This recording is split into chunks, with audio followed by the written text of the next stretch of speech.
Good evening, ladies and gentlemen. Welcome back to Bowl TV. My name is Matt Cannizzaro, and it is nearly time for the Stepladder Finals of the ITRC Classic, the second event of the 2021 PWBA Tour season.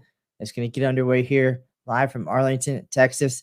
Cannot wait. The position round had more excitement than Six Flags next door to the ITRC. We've got a great show, great competitors.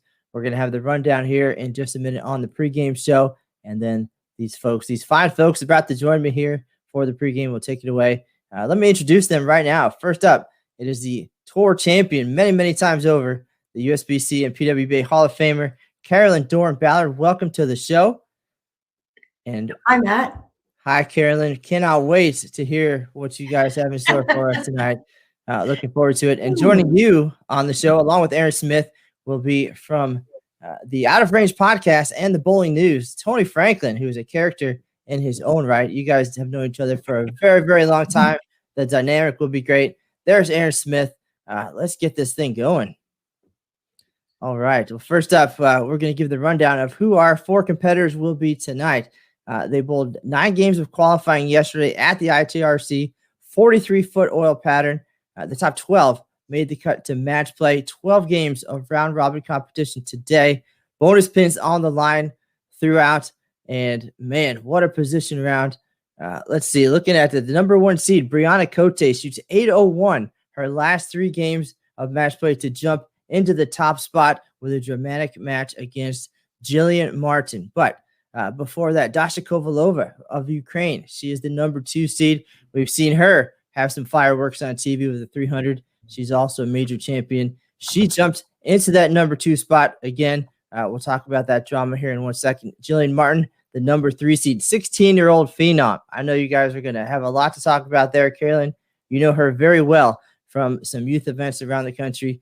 Cannot wait to hear that analysis. And finally, in the 4 seed, Liz Johnson, the Hall of Famer. She bowled so well yesterday. She managed to hold on to the 4 seed today, losing the last 7 matches of the day. That is how well she bowled yesterday. Wow. Before we get going here, Carolyn, what are your thoughts there just hearing that rundown?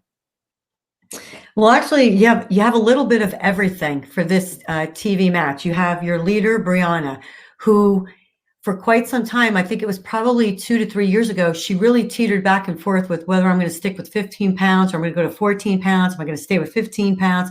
She stuck it out. She went to 14 pounds, and her bowling has improved so much over the last 3 years. And here she finds herself leading the tournament. Dasha, no stranger at all to TV. She was awesome in college, shooting 300 in TV. She's ready to take on any challenge. Jillian Martin, I have seen her bowl for the last 4 years at every SYC event, and she takes to the lanes like she is there to win. Everyone is trying to catch Jillian. Jillian is not trying to catch them. And Liz, well, besides being one of my besties, she is the GOAT. Liz is no stranger to anything. She can get up and throw it when she has to, and she is always mentally tough. All right, Tony, you got to watch some of the action with us this week. And then today, of course, our first match is a rematch now from earlier today. Of course, everybody met up at least once during match play. Jillian Martin took Liz Johnson to school, 289, 220 in their meeting. Here's a second chance for Liz. What are your thoughts on this opening match and for the whole show tonight? Yeah, so first off, really excited to be here. Great opportunity. Carolyn, we talked about Jillian Martin there, so you've seen her a lot. Is she not going to be intimidated at all by Liz or this moment? That's the big question mark for me. Right. I got to tell you, I don't think she is, because if you think back to when you were younger, and I've watched you bowl since you were younger, I think there's that fearlessness. Right. Hey, I am 16. This is not my career yet. I'm here having fun. And I think it's all about just, hey, I want to do what I love to do. I don't think she's thinking yet of, oh gosh, I can be a title holder. Oh gosh, I'm going to join the tour. I think this is still, I love it. I'm young and I'm just doing what I love. Yeah.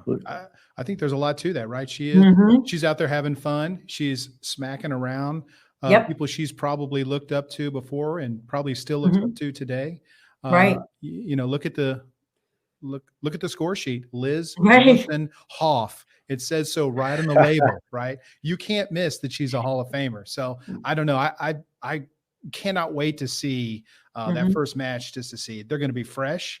When they finished and they bowled earlier, I think they were broken down a little bit, which I think probably leads a little bit more towards Jillian's power game. So I think that's really going to be the interesting piece of this is on the fresh. Can Jillian hang with Liz? Well, that's funny you brought that up, because on the fresh, my first reaction would be Liz probably has a little bit of an advantage because her ball doesn't hook a lot on the back. Yeah. Liz likes to play the fronts in the middle. So she wants her ball to be as smooth as possible when they're fresh, where, like you just said, which is a great analogy about Jillian. Jillian has no problem making that move to the left, and probably at times quicker than she needs to, but the ball always recovers. Yeah. So, well, they both gave us some big thrills this week on the fresh and throughout. Jillian actually has the highest game of the week so far at the ITRC, 299. That was a thriller. Aaron Smith loved it, and she left a 4-pin on her final shot. And then today, just a little more drama again in the position round. Jillian Martin was again in the lead at the moment, going to try to make a tie for the number 2 seed. Would have forced a 1-game roll off with Dasha Kovalova. Jillian left a 10-pin. She fouled on the delivery. Needed that 10-pin picked up to force the tie, and again. Now she is the number 3 seed, 1 pin behind Dasha. So a huge moment there. Just an unfortunate miscue. But again, to make the show at 16 years old, to make match play at both events. Don't forget that. Plus, she now has the Hall of Fame Classic. Definitely the top key storyline coming into tonight. But 4 great players and just so many cool stories to tell along the way. So how much practice do we get here? Is it 10 minutes or 15 minutes that they get? We're not sure. Carolyn, do you remember? That is a great question. Again, just kind of thinking through what's the breakdown going to be. Yeah, that's a great question, because just trying to figure out. I have an answer for you guys. We have the experts.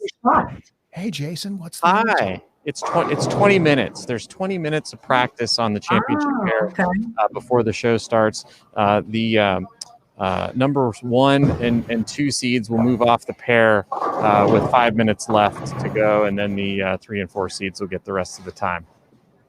All right. That is great info, Jason. Thank you. And that means we have plenty more time to talk and analyze what's about to happen here on the Stepladder. Again, this is the second event of this kickoff classic series at the ITRC. First event, the Bowlers Journal Classic, wrapped up earlier this week. Shannon O'Keefe reestablishing her dominance on the PWBA tour, taking the title. She, of course, was the last PWBA champion in 2019 before we had the year off for COVID-19.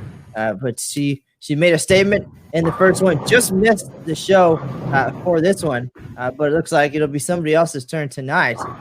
But who's it going to be? Tony, some additional thoughts here. Again, once somebody gets past that first match, right, you got the greatest and the youngest.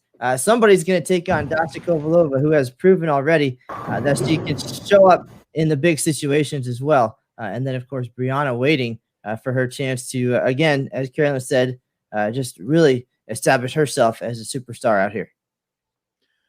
Yeah, Dasha, for my money, she gets it into the lane better than any other professional lady bowler out there. I love the tall backswing, and just it's so smooth and gets out of it so clean. I absolutely love watching Dasha bowl. She's one of my absolute favorites, also one of my favorites to talk to, because she is the most unique person out there. I love it. Yeah, Carolyn, you've had a chance to spend a lot of time watching these ladies bowl in person, bowling against them, and on the TV shows as well. How about some thoughts on again, our top 2 seeds and what you've seen of them in their careers so far? Well, I actually saw Dasha bowl for the very first time. I think she had just turned 14, and I was overseas, and I met her mom. And just, a cutie then, honest to God, she was. She was just such a pleasure to be around. But you knew just watching her that she was going to, blossom into this honestly extremely talented bowler. And then attending Wichita State only put icing on the cake. I think that's where she really found herself, in talking with her. I think she always knew she was talented, but getting to Wichita, it brought in that whole atmosphere of, I want to be a bowler. I know I have all of the tools, and now I'm here to make it the best it can be before I go out on tour. And she's done it. And she has a great family behind her, and she's always had a lot of support. So she does not bowl scared. Dasha does not bowl scared. I don't care what her look is on the lanes. She is going to give it 110% every time she throws the ball. Tony, her televised 300 came against Liz Johnson. Liz was the top seed, but are we going to see a rematch of that tonight? Does Liz get past Jillian to get some revenge against Dasha? I still think it's going to be really difficult for Jillian to shake the nerves. But I think in this environment as well, it's the same environment she's bowled in all week. There's no big television cameras. The place is pretty empty. There's no other bowlers. So then it's just kind of feels like maybe a midnight practice session where you're the only one in the house. But you got a great reaction. So that's the nice thing. So I think it is going to be tough for Jillian, but I've heard nothing but high praise from everybody from the beginning of the week about her skill level and just her overall humble attitude. That's the way it was put to me today, is regardless of the success and the fun she's clearly having, super humble. All great stuff. Carolyn, also, we had a chance to talk to Tony earlier in the week. We haven't talked to you, but for some initial thoughts, bowling is back. PWBA is back. This season is unprecedented. 20 events, added prize money, so much opportunity. And then, of course, this classic series format that allows the players to have 3 different events plus a regional all in one place. But to turn on Bowl TV and see PWBA bowling, to turn on social media and see all the talk right now about especially the young phenom, the Hall of Famer, just going at it right here. What are your initial thoughts just about turning on bowling this week? I think it's fantastic. And I've been, sharing a bunch of stuff because as much as and of course I'm going to go out on a limb and I'm sure this will come back. Someone will be sending me a text or a message. I love the men's tour. I do. But I felt we always played second fiddle. So I think this is a great way to start the PWBA season with, the formation of 3 events in one venue, trying out the bubble. Obviously, so far it's working, right? Let's knock on wood. Everything has been great. So it is possible. And I think this was a fantastic way to set the season apart from what has happened in the past and set like a new tone. I mean, it's a little bit of a different atmosphere, 3 events in one. And I think it's great. And I think come April, when we're back, after a little bit of break, it's going to be even better. All right. Now, Tony, it's already exciting. We've established that. And strikes are exciting. And we definitely saw a lot of strikes thrown on this 43-foot oil pattern. It took an average of nearly 235 to make this step ladder. Tell us about that aspect of it, and just the excitement of a big scoring match, and just what that means for the fans at home, and I know you guys are going to get crazy in the studio too. Matt, thank you so much. I do like the strikes. I love the 6-baggers. I know Carolyn would say, Tony, how about let's mix in some spares? Carolyn loves a good spare. However, I like the strings, and the last 2 days, this tournament has given me exactly that. Liz was averaging 250 for a big portion of the qualifying rounds. A lot of high scores in the last, really just the last 2 or 3 games of match play tonight. Really flipped the top 4 upside down. So I'm enjoying it. And again, I enjoy anything that's highly competitive, whether it's 195 to 192 or 279 to 268. I'm good with it either way. But Carolyn, to your point, it is great. There's no reason for the ladies to play second fiddle to any other bowling program out there. So let's show off some of their talent. And you saw that on display. I mean, you got a 16-year-old out here who's just crushed racks all week long. And that's a testament really to, and I know Matt and Aaron will probably touch on it a little bit later, but I mean, that is a testament to all of the people that support bowling, all of the companies. They've allowed these young players, these youth bowlers, there's so many youth events now across the country. They have so many opportunities to be so much further ahead in the game of bowling, both mentally and physically, than they ever go. They're much more ahead than I was. And I think that's what bowling has done and evolved at the youth level. Yeah, totally agree with that. That's the best part. All the, you mentioned the Storm Youth Championships, where you've really gotten a chance to meet Jillian, and that's just one of many. Junior Gold obviously has been kind of the linchpin in really building up the youth bowling across the country. All right, now let's talk for a minute about this venue. Carolyn, you're very familiar with the ITRC. You've worked in the building. You've bowled for a title at the ITRC. Nothing like it. No facility in the world. And what they've done this week to make everything safe, I think that's definitely something that should be touched on. What the players and staff have been able to do with keeping the protocols and procedures in place with the hotel and at the venue. There's one fan in the building right now that's John Martin. So advantage Jillian that she gets to have her dad with her. But tell us about this venue, the facility. Of course, it's the ITRC Classic and a very meaningful space for bowling and training. I remember when this was being built, and I'm good friends with Will Stremmel, and I remember the excitement in his voice talking about what they were going to do with this building. I actually was still on the USBC board at the time when this all came about, and the vision, it was no matter who talked about this building going up, everyone was just so excited because we didn't have anything like this. I mean, the only thing we really had was Reno Stadium. Yeah.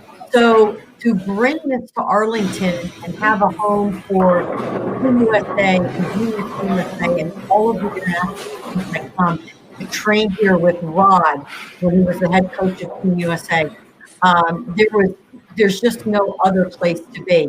The other unique thing about the ITRC is every lane to me is different. And I know we talk a little bit about topography, but it's different in the aspect of you can put down different shots. You can do whatever you want at the ITRC. So it allows you to really enhance your game at another level. And again, every lane is not the same, right? As we all know when we bowl, but it's the epitome of where you need to go train. Hey, it's true. I mean, the next time I double at the ITRC will also be the first time that I've doubled at the ITRC. I needed to strike, and I left a ring 10, so I get it. I'm with you. That's why I'm so impressed with all the strikes they're throwing today. I didn't think it was possible. So they have proved everyone wrong. The ITRC can be high scoring as well. All right. Well, very cool stuff there. Again, an amazing facility, not only for elite players, but for all players. Bowlers come from all around the world to train with the staff at the ITRC, all the tools to make you a better bowler. Great support this week for this event, the ITRC Classic. Very much appreciated. Also to Bowlers Journal earlier in the week.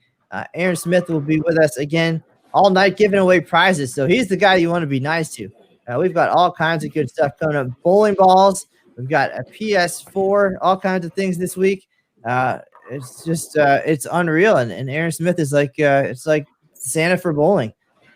Oh, Santa for bowling. I've been called worse. So that's but yeah, folks, especially for those of you still tuned in on Facebook, if you're already on Bowl TV, that means you've already subscribed, and we thank you for that. But for the folks on Facebook, this is what we're going to be giving away today. A Brunswick knockout. That's one. Boom. You know what number 2 is? A Storm bowling ball. Your choice. Like I don't know if you can go old school like Tour Powers or X Factor Originals or anything like that. I'm going to guess it's current line, but I would at least ask that first personally. And then finally, I know Carolyn's going to like this one, a Rotogrip RSTX1. It's our newest ball. It is our newest high performance ball. I just used that today for the old 727 at the old Bolero today. Oh. There So, we go. and I don't strike there either. So it has to be the ball. Gotta be. Come on, you strike everywhere, CDB. No. And then the final giveaway today is a PlayStation VR. So 4 things being given away. You still got time to head over to Bowl TV. We're going to be cutting the Facebook stream here in just a couple minutes, 3 or 4 minutes before we get ready for the showtime. 8:15 for score, and then Stepladder final time, folks. So head over to bowl.com, click Join Bowl TV to subscribe. You'll be all set. Matt, back to you, bud. All right, sir. Thank you. And folks, keep an eye out for all those great prizes tonight. Subscribers only. So you had a few minutes left to get that taken care of before we get underway. Back to the action. Carolyn, you mentioned the experience on this show tonight. Of course, we've got the first timer and we've got the all timer. And now you've kind of been in both perspectives of that. Can you remember back when you made your first show, when you were the youngster out there? Just some of the feelings that you had, and maybe those same feelings never went away, and you had many appearances later. But can you describe what Jillian Martin might be feeling now as she's getting ready to get under the TV lights? Yeah, my first TV show was The Doubles with Lisa Wagner, and I was an absolute nervous wreck. So I did not perform well our first match. Thank God we won, but I didn't. In the final match, thank God, I threw a strike in the 9th frame and she struck out. We wound up winning, but I was a nervous wreck. And honestly, I'm going to tell you this to this day, when I bowl PWBA or something that's, important or has pressure put on that, I'm always nervous. I always felt if you weren't nervous, I don't know. I just think that's I think it's strange to say you're so passionate about something and you want something so much that you're not nervous, but you have to figure out a way how to take those nerves and put them in a pocket somewhere to make them productive, because your nerves can really get the best of you if you don't know how to manage them. And going to what Tony said, although I don't think Jillian is scared, I do think there are nerves. Not being scared and not having nerves are two totally different things. Yeah. I think she's reeling in this moment, but there's no way you can tell me she's not nervous, because she wants to win. She wants to perform. But it's a feeling I don't think that ever leaves you. I don't think nerves or wanting it ever leaves. It's just how you manage it throughout your career as to whether you put them to your advantage or if they take advantage of you.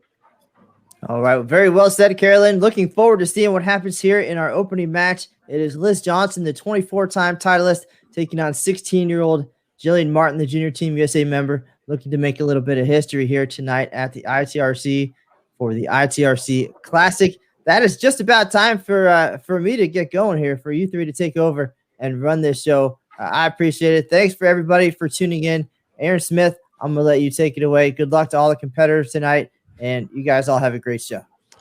Thank you, Matt, and everyone, especially on Facebook. We're going to be signing off here. We're going to get going in just a second. So head on over, subscribe, Bowl TV, ITRC Classic. It's the time, but we're going away, and we'll be right back here on Bowl TV.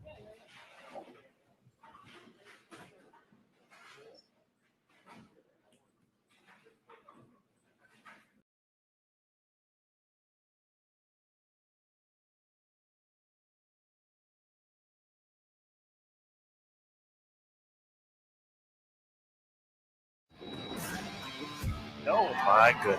And there it is. Wow, get this in to go.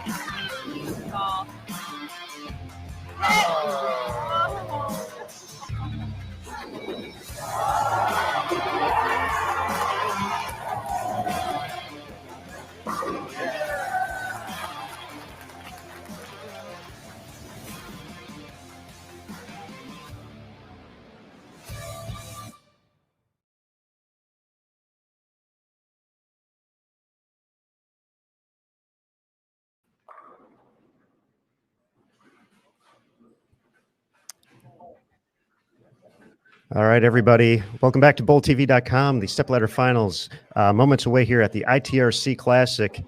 Aaron Smith, joined by the Hall of Famer, Carolyn Dorn-Ballard, and from the Outer Range Podcast. one heck of a nice guy as well. Tony Franklin joining the show. And we're going to be getting underway here in just a moment. The final shots of practice at the ITRC.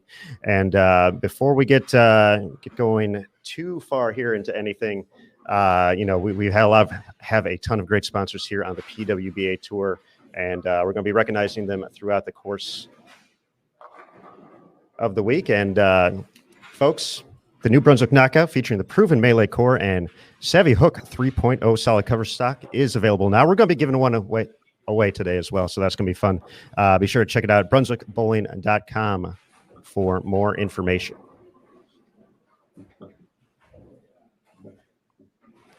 Now, Carolyn, Tony, we're just moments away. You guys did a great job of kind of summing up where everyone is here heading into this first match. As we get ready for it, I'm going to throw it over to you guys to kind of take care of business here, like I know you can. But what's going to be the key here for Jillian? I know everyone is wondering what's the pressure is going to be like for her. What's going to be the one key that she needs to do here to find her way to win?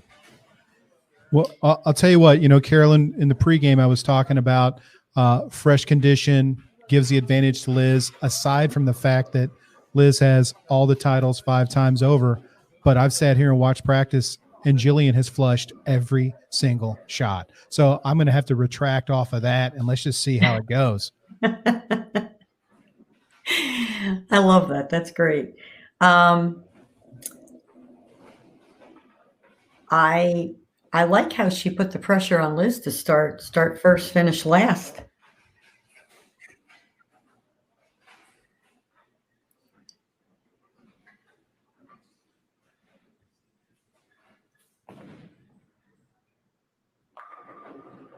Classy shot to start with. That's what you would expect from Liz.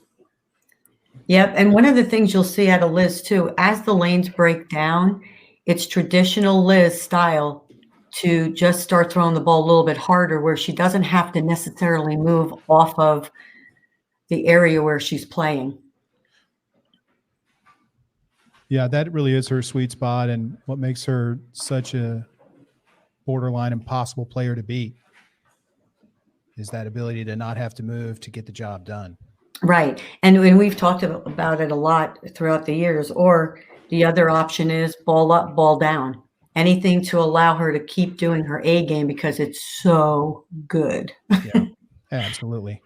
So for everybody, this is Jillian Martin. Welcome to the world, right? 16 years old, first professional event. And here she is, bowling Liz Johnson, first time, first shot. And how you like that view, folks? How about that? Yeah, the nerves looked really, really tough right there, didn't they, Carolyn? I thought it was absolutely a great shot for her first shot on TV. Although I'm going to throw this at you, Tony. Who does she remind you of? It's not going to take me long to answer this one. I'm going to go to my one and only all-time favorite bowler, Miss Tammy Jean Turner. I could not agree with you more. Right at the bottom. Yep.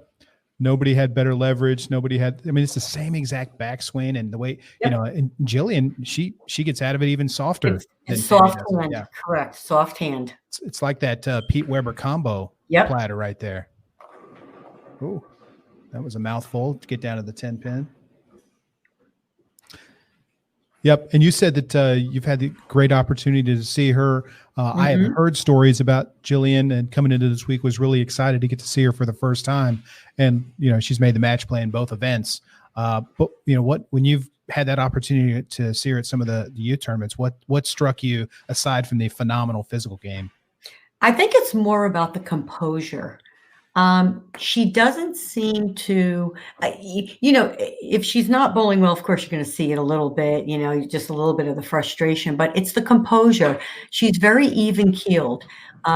She's bowling good. She's bowling not so good. The composure stays the same. So she's able to really focus in on what she needs to do. And I think that's what makes her unbeatable at a lot of the SYC events and the other junior gold and all the other events that you see her participate in around the country.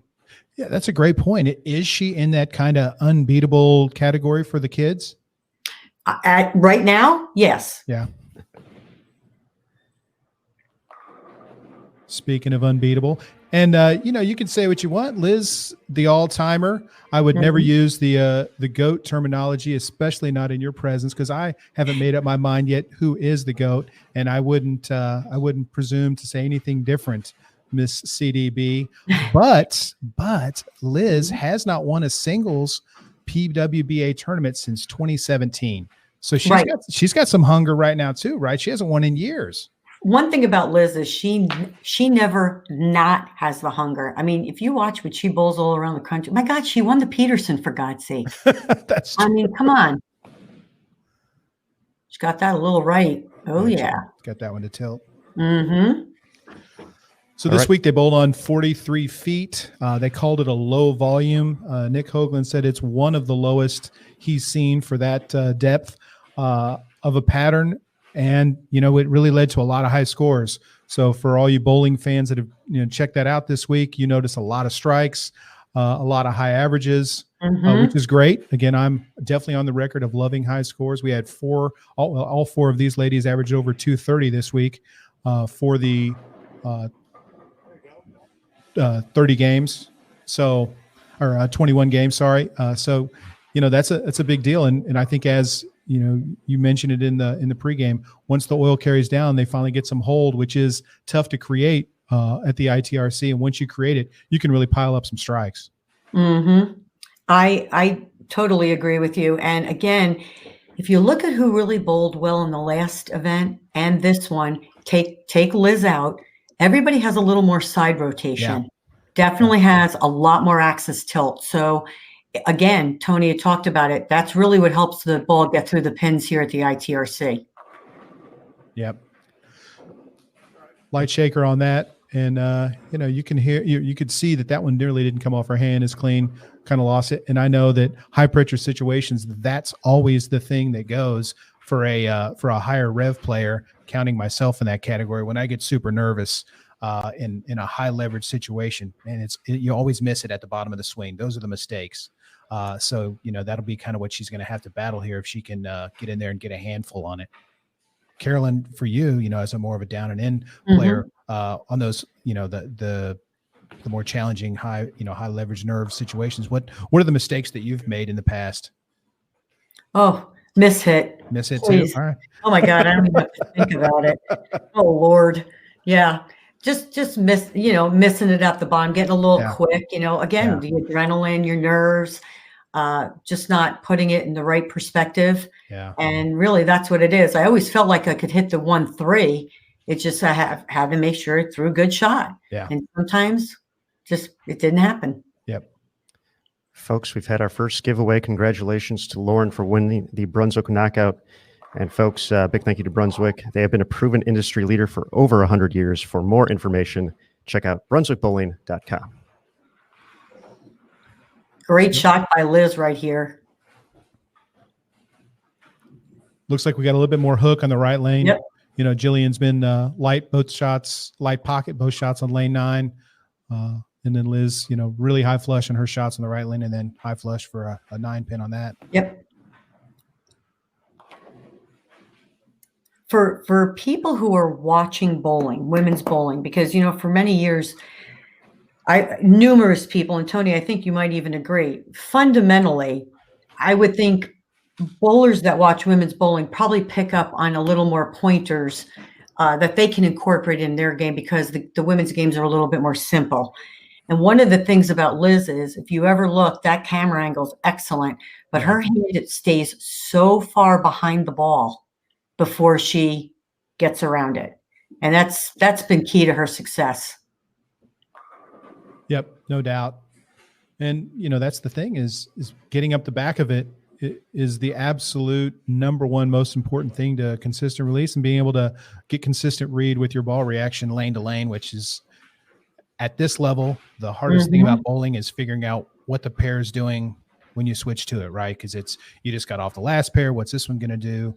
The more side rotation brings in so many more variables. So again, very, very excited to see the a lot of the top talent on the ladies tour definitely has that, and I think that's what's being coached these days, right? In your bowling academy, isn't that? I mean, I know I spent some time recently with Mr. Dale Ballard, and that was the one thing he told me is like quit circling it, get up the back of it. So that sounds like the thing that everybody's really getting coached and pushed on. Is that right?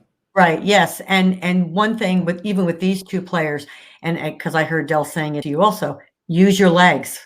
Yes. Legs is one of the most important aspects of bowling. It gives you all the leverage to be able to do what you want at the bottom of your swing. Yeah. Yep. Collapsing in the 410 there. My favorite hit. Nothing like, caving in the big four. Oh, look at that. I love it. Get it. Yes. Love that. That's my hit. I'm a little jealous she got that, but that's what, if you're inside enough, that is the hit you're going to get. Thank you, bowling gods, for that. Folks, the PWBA would like to thank its apparel partners for their continued support. These apparel partners include Bowlify, Coolwick, EFX, High Five Gear, I Am Bowling by Logo Infusion, Chameleon Sportswear, Rift Apparel, and Vice Sportswear. So see on that one, it looked like she kind of missed it again, but had enough zing zang on it for it to get out and slap the 10. So now they're all even. Yep. Here we go. And the whole bowling Liz, would that make you nervous? To be honest, how much has Jillian really watched Liz bowl? If her last player of the year was 2017 and 2016 and 2015 before that, how much was Jillian really watching bowling at 10 years old to really know that she's up against one of the greats of all time? Right. She got soft with that. Yeah. I do think that right lane, though, Tony, I do agree with you. I think the right lane hooks a little more, and I think it hooks earlier. Yeah. Yeah. And I've heard, seen, I guess, from a score standpoint, these last two pairs down here, 9, 10, 11, and 12, are definitely some of the most challenging in the ITRC, and the scores have proven it all week long.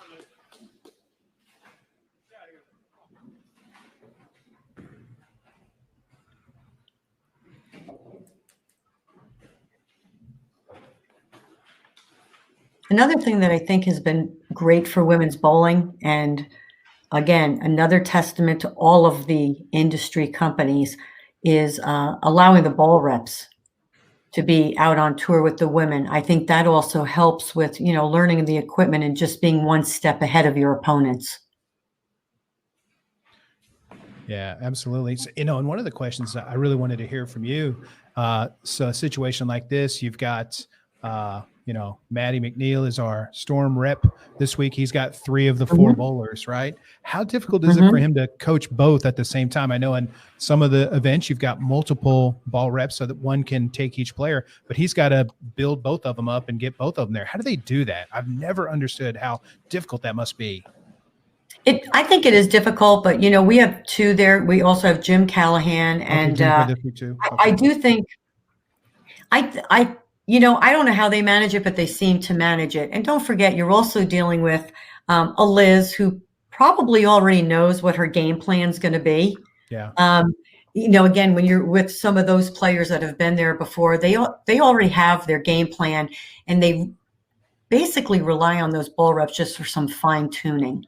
So it's a tough job, but they do manage. Yeah. See on that shot right there. Trip 4 again. This girl's my new hero. She's got all the shots. Yeah. Okay. So I didn't know Jim was there too. So great. Yeah. So there's 2, so they can divide and conquer. Divide and conquer. This, yeah. Right. And then for Dash, it'll be Chuck. And I do believe there's someone else, but I'm not sure who it is. Unless Chuck might be by himself. I only saw him. No, Eric Kraus is also here. Okay. This week. Good deal. Dynamite drop in, Aaron. So, I mean, she gets this one right here, puts her up 20. I mean, is that, look at that. Yep. And she misses nothing in the celebration area. I love the fist pumps, very Tiger-esque. I mean, she's got some Carolyn Doran fire in her. Yeah. You just don't see, and that's the number one thing I always loved about you is you knew if you were striking. Like Right. you get serious and fired up, and I love that. I love the emotion. I never understood how anybody couldn't have any emotion. Like, how do you not, you know what I mean? Like your adrenaline's pumping. Like, how do you not just want to, raise your hands in the air? I know. Fist pump and then tell the other player about it. A ball Yep. change. Ball change. Yep. There we go. Great ball change. And she's left back-to-back ring in 10s on lane 9. So that was definitely something that she was going to have to consider here. The clock is ticking. Liz just went to an old faithful. Marvelous. Marvelous. And Wow. smooth out the lane a little bit more. And here, that's something, Tony, question to you. How many bowlers do you think would make a ball change, 6th, 7th frame, still in the match? I mean, do you trust yourself? Do you not? I mean, how important is that? Yeah. And in today's game, I mean, just an easy little double on the ball change. In today's game, that's what you have to do. I think so too. I mean, it's amazing, and I get so impressed with it every time I watch the pros on TV and the quick ball changes they make. No hesitation. If you hesitate, you're going to lose. So I'm always so impressed with that. And I've watched Liz through the years do some wild ball moves, things that I would think would be terrifying, and that's how she gets a lot of those titles, is just fearlessness. All right, so Jillian's still up 10, right? Is that back to 20? All right. I can't see the score. We'll get the score pulled down here in a second. We'll get back up there in a quick second there. JT taking care of the business down there. The PWBA ladies, a full zip jacket is back in stock at a special price of $50 for a limited time. Get yours today and pick up other PWBA merchandise at shoppwba.com, the official store of the PWBA.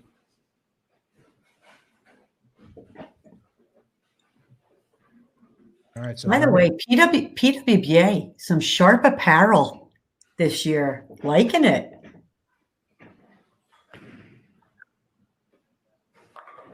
Got it in. Almost the dreaded 710, which I bet there have been no less than 500 of those this week. I agree. So situation now with the spare and 7 pins, that would get Jillian to 236, max for Liz Johnson 235. So spare most important right here. And if we can go back to the end of qualifying, the 10 pin was the shot that she ended up following on. So hopefully not in the back of her head right now. What are you doing? That was like the kiss of death, right? What happened? That's dangerous. But, he broadcasts very confidently too. See, no sweat. I think that was to tell you, take that, Aaron, as an easy spare. Although that is a good question. Do you think it entered her mind? On a foul, no. But if she'd have missed it, I think that definitely would be on. I mean, I would have, if I would have missed a 10, which is it's not some crazy path to go down. Right. I will miss some 10s. I'm going to miss the next one too, just because I'm terrified. But on a foul, she did make the spare. She just fouled. Right. All right. That is going to be a win, 238 over Liz Johnson. She still has a 10th frame to go, max score 235. But the youngster, in her first PWBA Stepladder final appearance, gets a win right out of the gates against 24-time titleist Liz Johnson. And now with this game under her belt, I'm sure the nerves have settled down even more. She knows which lane hooks more, which one doesn't. So it'll be interesting to see what she does these next couple matches. Hey, super impressive. I mean, there you go. 16 years old. Beats Liz Johnson, Hall of Famer. Liz Johnson Hoff. Liz Johnson Hoff, yes. As it reads on the score sheet there. You got to know, you got to emphasize it. That's why it's next to Carolyn's name too. So there we go. I know. Carolyn Dorn Ballard Hoff, to me, just doesn't roll off the tongue the same way. It's the same thing, though. I mean, you're still in the same hall. Carolyn just doesn't roll off as sweetly as Liz Johnson Hoff does. Yeah. Well, Shorten it up, CDB. CDB Hoff. Yeah, if we could for the next PWBA event, please make that CDB Hoff, and then and then I'll be much more comfortable saying that. Man, great ball change though. You're right, Carolyn. She finished it out. Wishing she just did it one shot earlier, and that's probably what, if you were to ask her, I bet, if we get an opportunity to, is she going to be upset that she didn't do that one shot sooner? Right. And we will get that opportunity here in just a moment. JT is going to set up that interview, but as Dasha gets some practice here, we will take a quick break as we wait for Liz. So, folks, Storm has been a great sponsor of the PWBA. So everybody hang tight as we wait for Liz Johnson to join us in the post-game interview.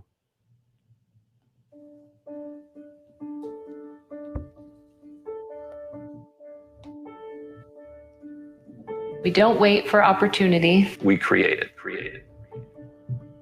We don't work for recognition. We do work worthy of recognition. It's not about being perfect. It's about effort. We are Storm. All right. Thank you to Storm. And with that, Liz Johnson is going to join the show here. Hey, Liz, how's it going? Hi, Lizbeth. Oh, looks like hey, JT, looks like Liz might be muted right now on the screen, so that is why we are not hearing her. So, Liz, if JT's around there, could you give him a quick wave down?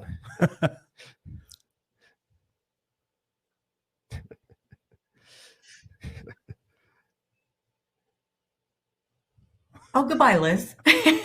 Hello and goodbye. Wow, that was a quick answer.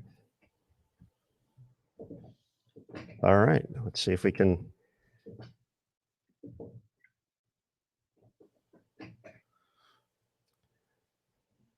All right. We'll wait for, see if JT can hook us up over here. Well, going back to something Tony and I were discussing about ball changes, Tony, I do think you're right on that. I think now with the modern game and the way the balls, there's a lot of them. They hook more.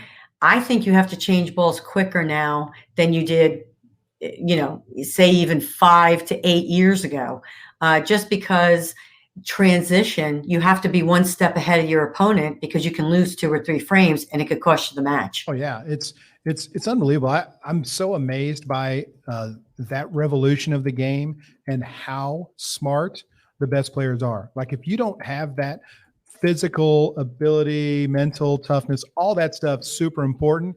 If you don't know your equipment well enough to make a split second change, you're going to always finish up just a few pins short. And that's, correct. That's the deal. I'm so amazed at that.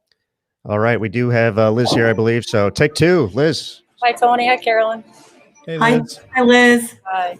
Well, it was a great week. Not the finish that you wanted. So we wanted to talk about the ball change. You made a great ball change to finish. Yeah. What prompted that, and kind of what were your thoughts on it? I mean, I was throwing as good as I could the last game. I was really, very confident in my shots, and actually the ball was thrown. And the ring 10s were as pure as could be. And even the 9-pin, I wasn't even thinking, I can still stay in that ball, but too many ring 10s. And then I went high and the 610. And I'm like, I need to try something. I mean, I had my Marvel S yesterday that worked earlier in the week. And I'm like, well, let's go for it. It had some surface on it. And it amazed me again. That ball was just unreal. But, then it was kind of a bummer. I'm like, then I couldn't miss. Yeah. Yeah, that was the thought. It's like, I'm sure now you're kicking yourself if you just done it one shot sooner. Yeah, right? I think it was probably the 5th, probably after the 610, when I left the 610. I mean, I really felt like I was okay. But again, I heard you talking about the ball changes, and we had to go through so many changes today, and even tonight's block. I was getting to the pocket. I didn't win a match and shot 100 over, but I think I had 4 or 5 clean games the last block. I just couldn't win a match. Right. Well, one of the things you do the best too is you do keep it in the pocket. It's not as if you're going to give up the 1-3. Anyway, so watching the match, left lane, that what you were seeing out there? Well, I going with the ball reps with Jimmy and Matt. We made notes on the pairs every round, and I had my notes with me, and I remember that was the pair that it was probably a little more hold, but you couldn't really give it away. You had to probably keep it in a little tunnel.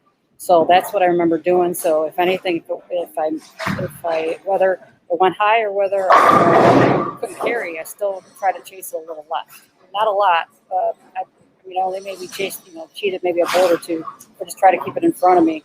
And as you saw, the Marvel S was, I could get it right, and it was coming back, and it was hold too. So it is what it is. We have some more bowling to go on, and I feel good about this week. And this is not the last one. So How do you feel going into this last event? I feel pretty good. I feel confident. The first day, the first tournament, I missed the cut only by 7 pins, and I felt good about myself. But after going yesterday and leading after qualifying for going into Monday, it's a lot of games left, as you all know, and I feel good. But even today, things can change. I had almost a 200 pin lead for a long time, and that went away, but I was just fortunate enough to still make the top 4. So 24 games match play over the course of 2 days, you have no idea what can happen. I mean, anybody knows that in that situation what can happen. So, just take one at a time, and it's going to be a marathon starting on Monday and Tuesday. Good luck. Thank you very much. Yeah, right, thanks for the time, Liz. Good luck. Good luck the rest of the way. Thank you, guys. Thanks for having me. All right, everybody, we have transitioned into the semifinal match against Dasha Kovalova. Dasha with an early strike, Jillian with the spare to kick things off. And folks, we're going to have our second giveaway. Storm bowling ball of your choice is going to be available. So be sure to click on the bottom left-hand corner when submit entry becomes available, and you can take that home with you. Sounds good. I'm looking for that button on here. I'm not seeing it. I'm gonna do a write-in vote, if that's all right. It's the secret button. It's that big red one on the desk. Let's quit holding that on me. Jillian with the sweet little 3-6-9-10 spare. Mm-hmm. How about that? Now that's the real MVP move right there. Beats Liz Johnson, spares 3-6-9-10, all in the same day. And then finishes it up with the old solid 9 there. So that one really grabbed. I think to your point, right? She's getting more comfortable now. The tough work is done. Did you, I think that's one of those things I always remember from watching old PBA telecasts back in the day. Whoever wins the first match, you think they're going to roll, and then there's always a little bit of a letdown. Do you ever recall that, from your days of making show after show after show? Was there letdown time after the first match? A little bit, but again, that all goes into your, kind of like we were talking about the nerves. It goes into management of how you need to, if you do kind of sway away from actually your moment, you need to know that in a few seconds, you got to get back right into that TV mode of being, shot after shot and being motivated and as sharp as you can be. Very rarely though, I mean, obviously, knowing me, very rarely did I ever do a lot of chit-chatting while I was on a TV show. So here's your girl, Dasha. You can't get it into the lane any better than that. Yeah. I'm so jealous.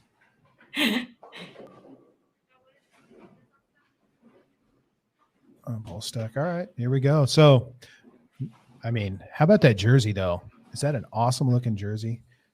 She's an artist in her spare time, and actually, I think that's her actual own artistry that she drew, and then was able to live it live on the jersey. Kind of to the apparel point you made earlier. All the jerseys and everything are looking great on everybody. Dasha, a little bit of a cut above with her artistic ability. Yes, she did a sketch of Alyssa and sent it to me one day. Yeah, she's special. She really is. She's just a great girl. We want to congratulate Nicholas on winning the Storm Bowling Ball of Choice. So Nicholas, our marketing team, will be reaching out to you soon. And Storm Bowling is the leading manufacturer of high performance bowling equipment. Visit your local VIP Pro shop to pick up your new Storm Bowling Ball. and bowl up a storm. Dasha almost leaving the stone 9. I know, with the bird dog in front of it, knocks it backwards. Yep. And I have a question. When she gets back on the lanes, Tony, I'm gonna ask you a question. Uh-oh. No, good question. More questions. I knew the answer to the last one, at least. You'll know the answer to this. All right, great comeback. Do you think she moved off the 3.6910, or was that just maybe a slow shot? I think she moved, and I think she's keeping her ball speed up, because if you see, the girls are migrating left. Liz was the one that would be obviously a little bit more down and in, and Brianna will be a little bit more, I would think, to the right than these two girls. So I do think she moved. That's really another thing with the best of the best. You know, she just came off of a very solid 230, could have been a 250 game, 3.6910, you know, through the face, a little bit high on the first frame. You know, is it the type of deal where you go, was that me? Did I throw it slow? Or maybe, you know, not move. But in today's world, just move. Don't even give it another thought, right? Right. Now that one, she looked like she got it in just a little bit. And on that left lane, she left the flat 10. But on the right lane, remember the couple of shots that first match that she got in? She tripped 4-10, or the big 4 almost, right? That's right. So that, again, you can see the difference from left lane to right lane. Yeah.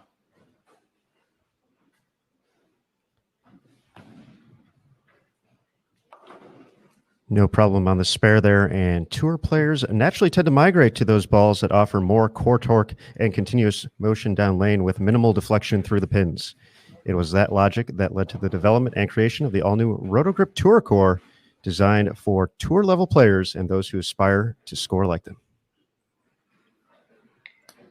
Okay, Tony. Yes. Arm swing. Gosh. So the arm swing, because I mean, it's perfect. I mean, dead straight. There's no bend in the elbow. I can only say I would go to what I think is the best arm swing of any bowler I've ever seen. That's to Neil Milligan. And that may not be the right answer, but from a just like straight, no bend in the elbow, perfect arm swing, I've always thought Tennille had the best arm swing. Yeah. Well, one of the things I noticed with Dasha is you see how she gets her ball almost to the right a little bit. Very uncharacteristic of Dasha. Yeah. So her ball's, you know, you're saying her hands really kind of inside the ball. Right. Yeah. As she gets the ball started, but my gosh, it comes down and gets right back to where it needs to be. Yeah. It's beautiful. Yep. Yeah, it's great. I could watch her bowl for days, but can't miss it. You can't miss a spare. This kid is hungry. She's not taking any prisoners. All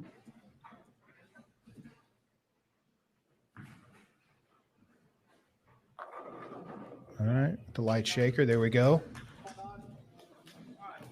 Comes back with the strike. I'm not surprised, but Jillian has the opportunity to jump right on this lead. Yep, she's up 11 right now, and a couple of X's take it back to 20.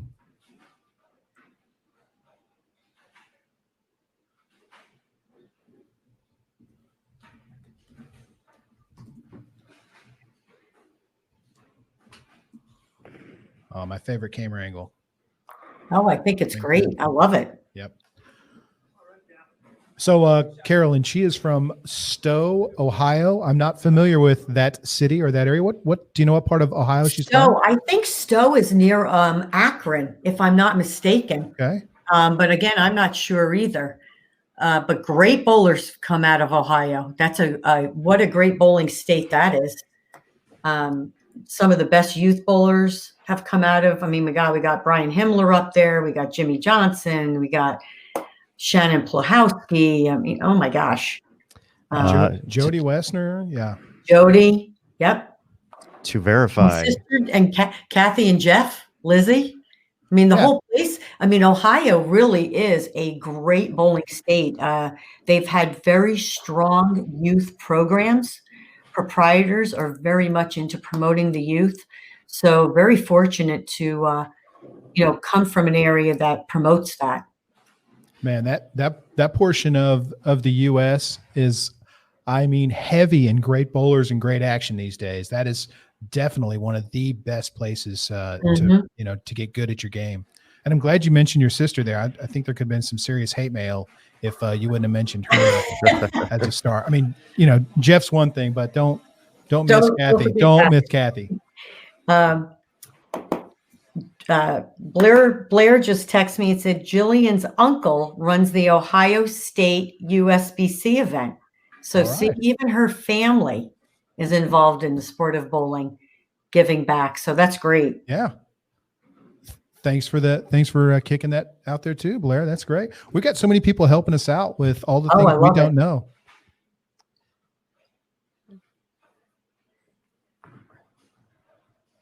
For the double. Not good. Got it in on the hooking lane. Yep. And folks, we're going to go ahead and start another giveaway here. The Rotogrip RST X1 is going to be the next prize to win here on Bowl TV. Giveaway is underway. Good luck, everybody. Really surprising.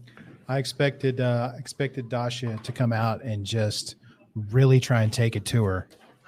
That's where she's been really effective. Her last shot on this lane was a 4-pin. Yeah. And I'm wondering if she didn't move enough, obviously, because as we've said it, the right lane definitely looks like it's hooking earlier. So after the 4-pin, not sure what the move was. Maybe she didn't move enough, but she did miss a little in too. So, what do you want to call that? A double move almost. Yeah, make the right move, but not make the shot you want. Correct. Oh, that did not hit with a whole lot of pow. A10, that's going to be 3 holes for Dasha through 7 frames. That's going to get into that insurmountable range for her to come back. She's going to have 105 in the 7, so 195 max.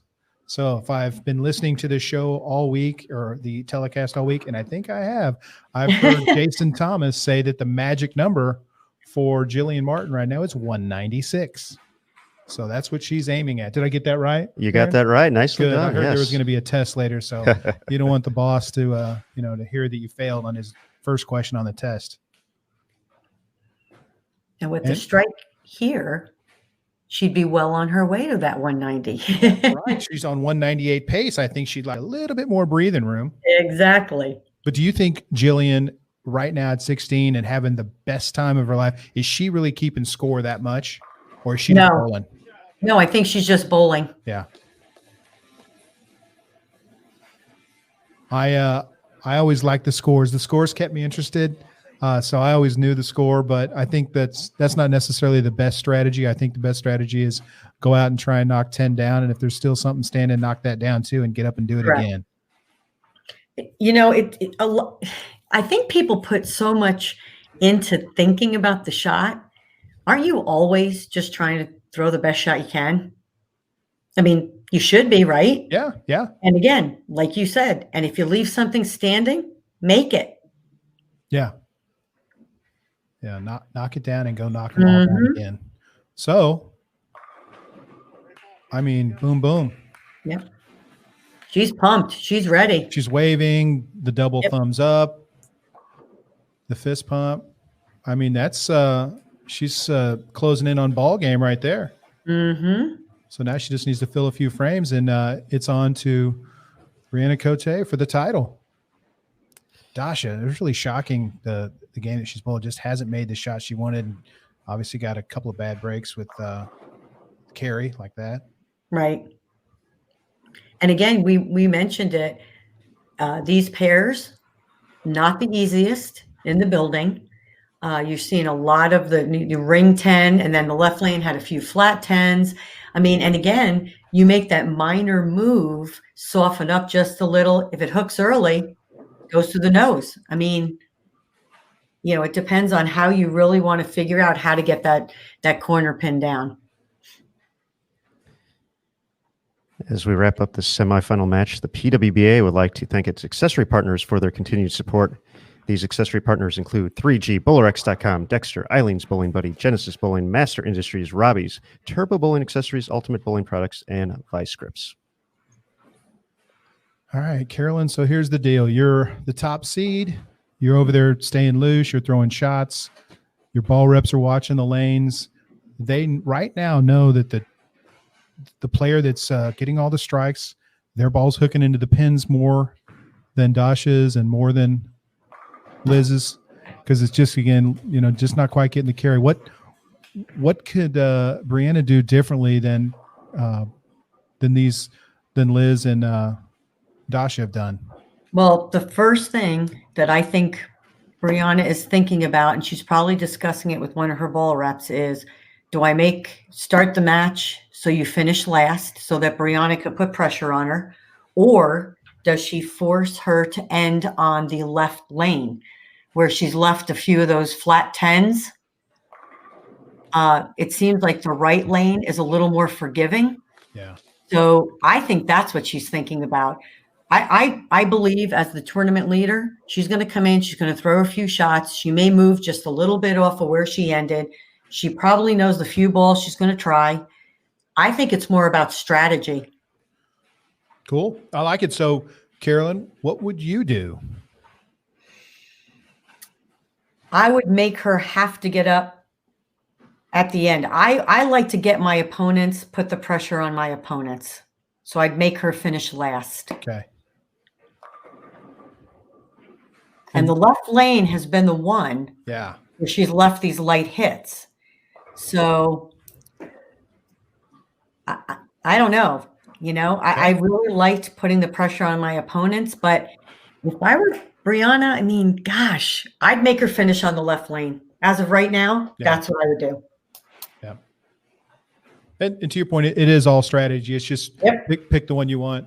So, because I generally think that a big portion of it is maybe don't worry so much about the other player. I want to make sure I finish on my best lane, the shot I'm going to get 7 shots on, as opposed to I'm going to get 5 shots on. But you think maybe in this case, let the buzzsaw of Jillian Martin finish on the tighter lane where she's got 9 4 or 5 times. Right, because you're hoping. I mean, this is no matter who you're bowling, you're hoping they have to get up and either strike or mark. I don't know. Yeah. Do they think about it? You hope they do, right? Yeah, but I think where we're at right now is Jillian ain't thinking about it. She's just having fun, just crushing racks. That's all she's doing is just crushing rack after rack. 230, 227. You have 237, 227.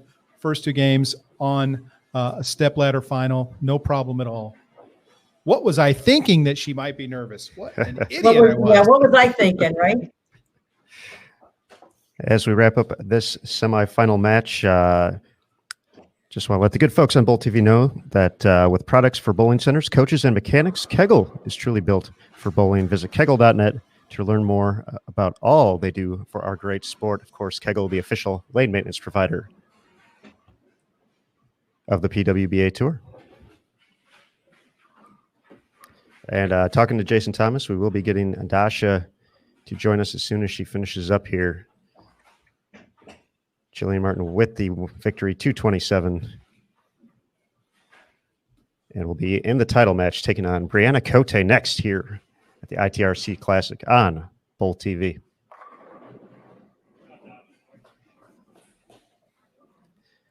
They always fall when the match is decided. Why is that? Correct. Bowling can be so evil sometimes. That's the way Liz left it too, right? Is finishing with the 5-bagger and on to the next week, sadly. Dasha, same thing. Finish with the 4-bagger and on to the next.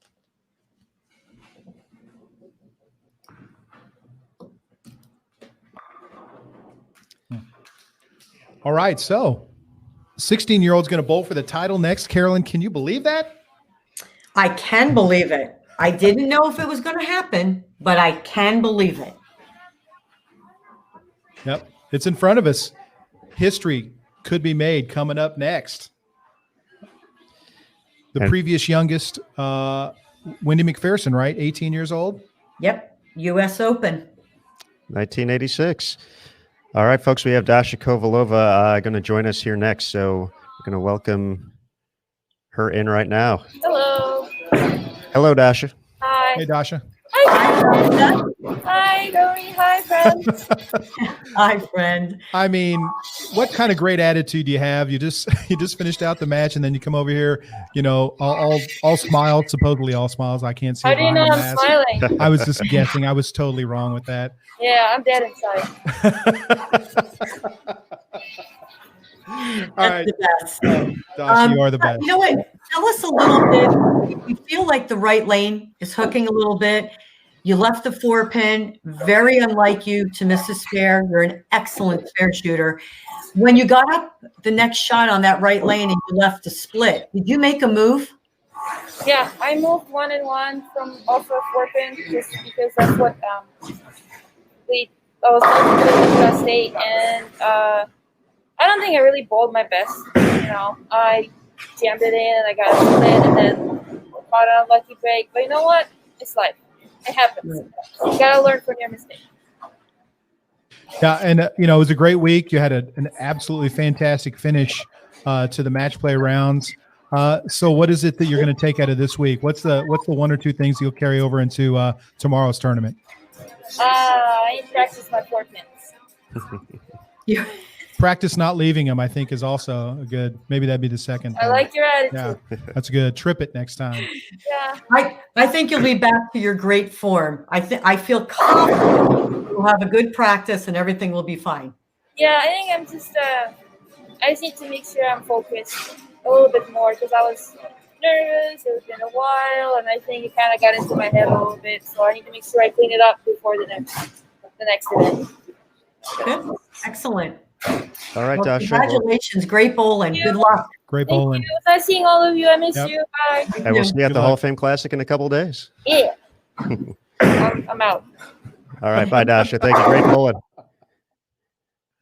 All right. Before we get to our title match, just one more quick video here before we get to the action. Brianna Cote and Jillian Martin, 16-year-old phenom, going to be hitting the lanes here. Can't miss it. Coming up next here on Bowl TV.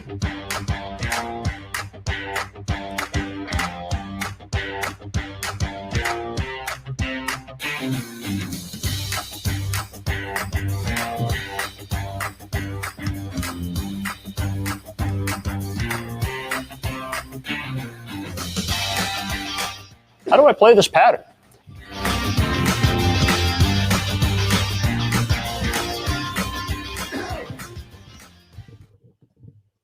How do we play this pattern? I think you just got to ask Jillian Martin, that's all. But we are going to be ready for the title match here in just a moment. So let's go back to the lanes as we prepare for our matchup. Top seed, Brianna Cote. Still in practice right now. A few more shots to go. And let's see. Aaron, can I ask you a question then? Of course. Do we have a minute? We have a minute. I think it's a very important question. And right there you can see, I know it's a practice shot. And she might have been trying something, but that's that early hook. And when you go a little bit straighter, and you're a little more rolly. Yeah. Liz has ball speed. It makes a big difference. But my question, I just typed it to you, Aaron. Did you see? What is the rule for the caches before you have to join to be a member? That is an excellent question. I would usually defer this to Tennille Milligan, our director of operations, but I'm not sure if she's here right now. So I know for this event, though, the prize money is going toward her smart fund as a junior competitor. But that's a great question, and I don't want to say the wrong thing on the air. So No. Here's the second part of that question. So how many caches before you have to join? And is Jillian able to bowl the regional event? She is not, because the top 24 who advanced to the Hall of Fame Classic are not eligible for the regional. Perfect. And then out of the for anyone who didn't make it, if there was a past national champion as well, they would not be eligible. So those were the two main things for that heading into tomorrow's event. So she will be back for the Hall of Fame Classic, but since she finished in the top 24, not eligible to bowl the regional this week. Okay. So one more question. does this count as 3 separate cashes? So she cashed yesterday in the last tournament, correct? She did. Yep. She would cash in this tournament, correct? Mm-hmm. So she makes the top 24. Does that count as the third event? I would imagine so, but once again, I would leave that to our tournament director. So I don't want to get anybody in trouble here on the air, but it's a great question. And we'll see if we can maybe have JT run that down as well as we kick off our title match here. Got it. All right. So, Carolyn, Brianna starts in the left lane. So that half of the prophecy is true that you mentioned, right? So Jillian is going to finish on the left lane. So that's what Hall of Famers do right there. They know the story before the story happens. I like it. I that was just a guess. An educated, a very educated guess. Every championship match.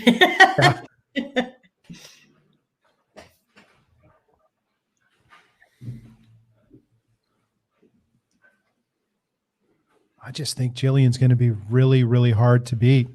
I think she's so comfortable out there right now. She's just bowling. The way her ball's going through the pins, it's just outstanding. It's going to be a tough out for anybody right now.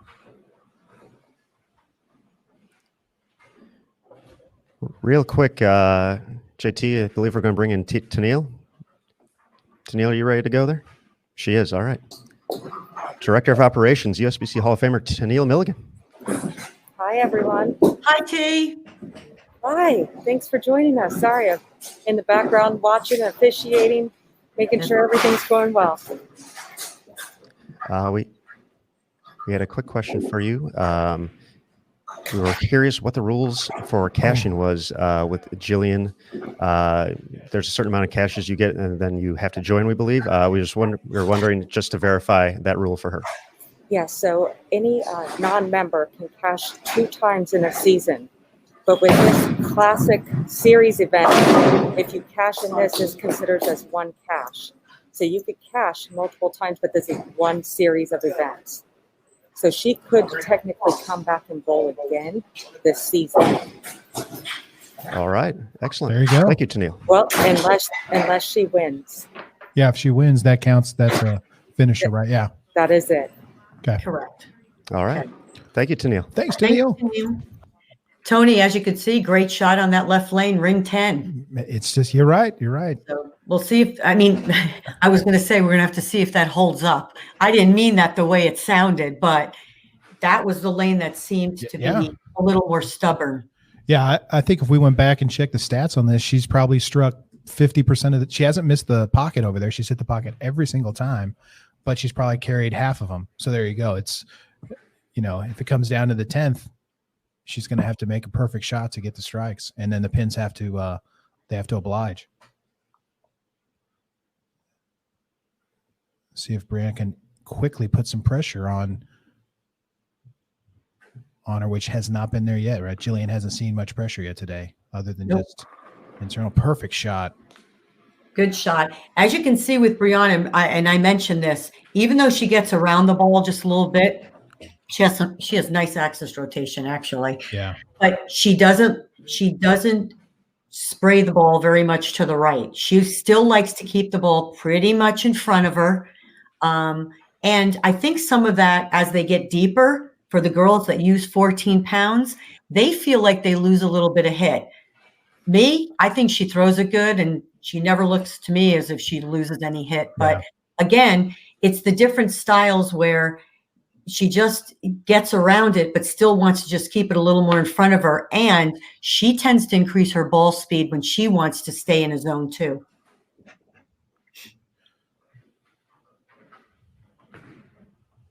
Great knee bend. You mentioned how important that is to get the right leverage at the foul line. The knee bend. That's one thing I've always been really, really impressed with. She's very solid. Her core, look how solid that is. She just sits right down on it. Yep, very good. Just really solid. I hope my daughter's watching at home so she can see how important a good knee bend is. Tori, bend your knee, please. For that. Thank you. See you later. She will. Bend your knee. All right, that was 2 flush hits. Oh, the trip 4 again. Who could have possibly thought that was going to happen again. This guy right here. That's love that the was a trip 4-9, Tony. Trip 4-9. Yeah, but anybody who has perfected the trip 4 doesn't see any other pins. They only see the one that counts the 4 pins. So correct. Hopefully she's seeing that. And she just felt so good that that's just another great hit in her arsenal. But she's down a quick 20. She's got to think, I need this one. You don't want to fall behind and give Brianna a chance to make it 20, then 30, then 40 before she throws another shot. Got it in a little bit. Slaps the 10. Great emotion on that.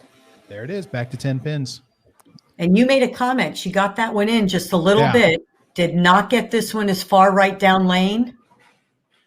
And the carry was much better. It kicked that 10 right back. You're right. That could be key to that left lane. Yeah, because we've seen, Liz left 2 big ringing 10s on that lane.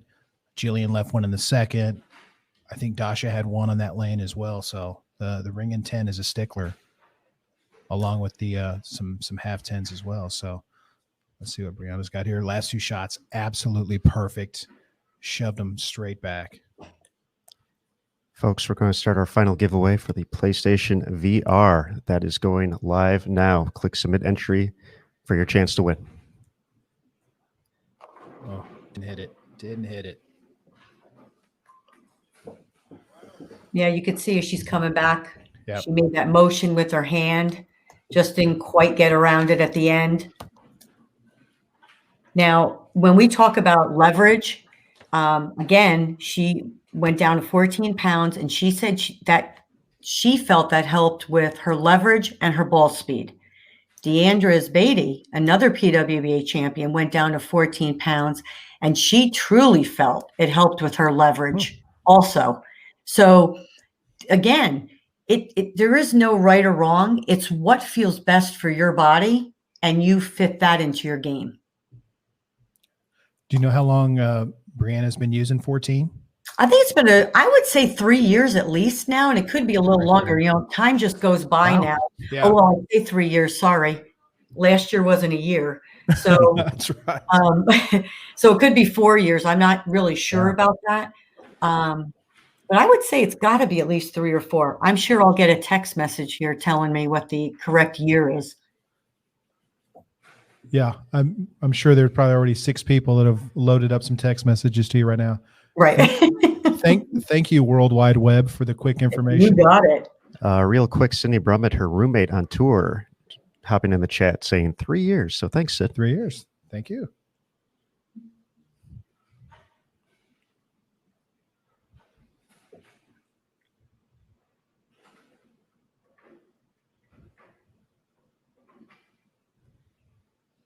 Congratulations to John winning the PlayStation VR. Looked like a pretty good shot. Oh, didn't get the shake. Great comeback shot, especially after shooting the bucket. That's surely not something I want to shoot on TV, by the way. No, not in a title match. Nope. Brianna's got one PWBA title. That was back in 2016, so she would definitely like to get one back right here. So, yeah, never easy to make the bucket and then have to come back after it. So, great spare. This one's much. And she's knocked, Brianna's knocked on the door a few times. Oh, yeah. It's not as if she hasn't made a show and, she finished second. So it's not as if she hasn't put herself in position. You just got to wait for that next door to open. Yeah. I can't recall the exact tournament. I think it was in maybe Wichita. So again, I was going to say last year, but it wasn't last year. It was in 2018. Year before. Where she had where I think she needed a strike to win in solid 8, or maybe it was a strike to tie in solid 8 on the fill. That was in Fountain Valley. Oh, there you go. Fountain Valley. Yes. So again, just shots like that. I mean, that was as heartbreaking of a shot as I've ever seen someone who just pured it and just the worst possible break. So here's Jillian to retake the lead by just a couple of pins on count.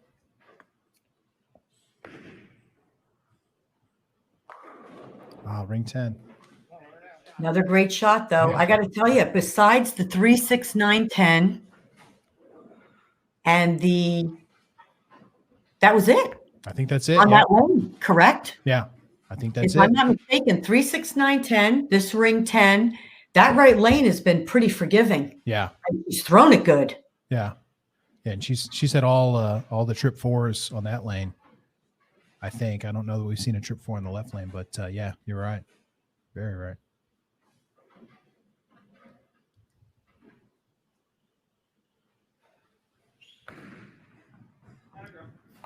Very good. Something that I hope everybody's watching, and this is also true for the men. If you notice the bowling balls that the girls are using, like Jillian's using a ball that gets through the front part of the lane, but it's not overhooking on the back. And they combat that with just a little bit of surface. Kind of takes down that back end reaction, makes it a little bit more manageable, even with the ball that's clean. And I think sometimes for the people that are watching, when you go to practice, play around with surface changes because it's amazing what you can make your bowling ball do. That's really the thing these days, is the ability to change the surface can give you so many different subtle adjustments, right? Correct. Got the carry on that one. All right, so we got a 6-pin match right now. As we hit the halfway point here in the title match of the ITRC Classic, remember that everything the good folks at Rotogrip do is to put you in a position to dominate. They make equipment that makes you your best. Because that's not your name up there next to your score. It's your reputation. Visit rotogrip.com to view their complete line of high-performance bowling balls.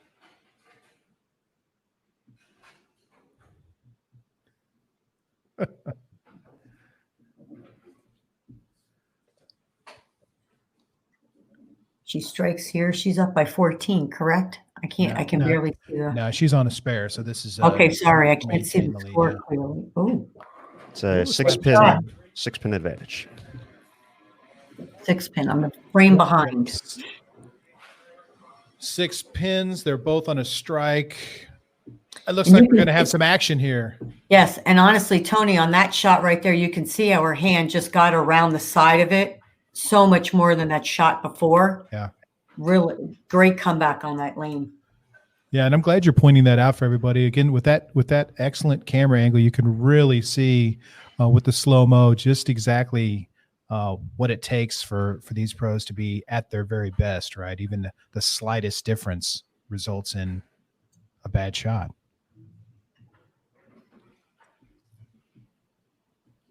All right, to make it 16. Mm-hmm.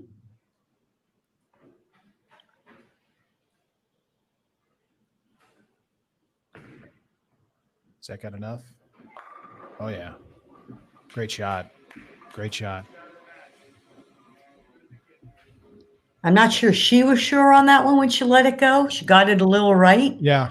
Threw it good. I wasn't sure it was going to get back either. And, you could hear one of her ball reps say best shot of the match right there as she walked back. So it's really nice that it's such a quiet environment right there. No fans. To really be able to hear a lot of the coaching that you're getting from the ball reps and support. I think that's pretty cool. I've enjoyed listening to that. Oh, that was a nice shot. Oh, that was a nice shot. Woo. That was a big shot too. Woo. To keep it in there, yeah. Close, keep yep. 6. And she can take the lead with a strike right here. That's right. Boy, she is going to be fun to watch in the years to come for sure. Absolutely. Another great thing to see off that camera angle is they really are playing close to the same break point. They're just getting to that break point quite differently. Yeah, yeah. And I answer that question a lot because it's like, well, I don't throw the ball like that. You don't have to. You just got to look at the break point. Yeah. And then you fit that into your game. That's right. You got to hit, on this type of pattern here, you got to hit the tracer at 45 feet and whichever way it gets there. And she got that in too. Is that going to get there? Oh yeah. Gives it a lead. Golly. It's interesting. This week I was watching the first round of qualifying. I really wanted to watch her bowl. There was a lot of folks in the chat, and I remember seeing a little chat from Leanne Holzenberg who said, this girl is going to be a superstar. And you get somebody with, almost 30 PWBA, OPBT titles. It says that speaks volumes. And I remember thinking, well, let's hold on a second. She's only 16 before we say that. And then look at this here. She's making the shots. So obviously Leanne knows exactly what she's talking about. She knows talent when she sees it. 27 that was a non-paid advertisement right there. 27 titles. You are 27. correct. I just wanted to give her a round up to 30. You're welcome for that. She's going to get to 30. Yeah. Oh, shakes it down. Here we go. We've got action. She retakes the lead. Right here. She got that one a little bit further right. Just enough. That hits one more board at the flat. Blowing out the 7. That's a great hit on that lane.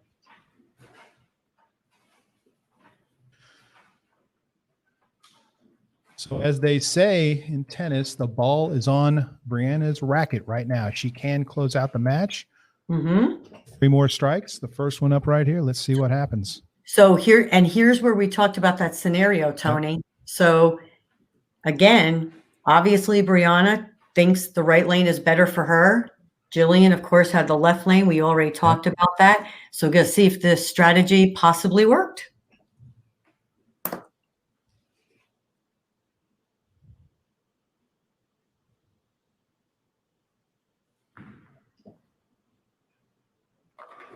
Oh, shakes it down. Yes. Great shot. All right. I want to hop in here for a quick second. You mentioned that 8-pin she threw at Fountain Valley, Tony, to lose by 1 pin to Sandra Anderson in 2019.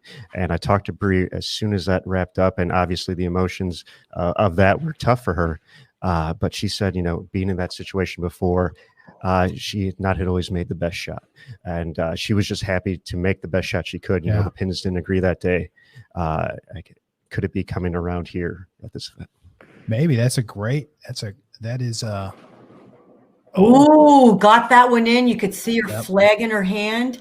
But you know what? She's been carrying that 4-9 out. And see, I said, don't worry about the 9, just trip the 4 and everything else will fall. And then she trips the 4 and leaves the 9. Jillian, I apologize. You know what, Tony, you're right. It really, the carry, because of the way she gets into the pocket, it really has worked. Oh, yeah, absolutely. Absolutely.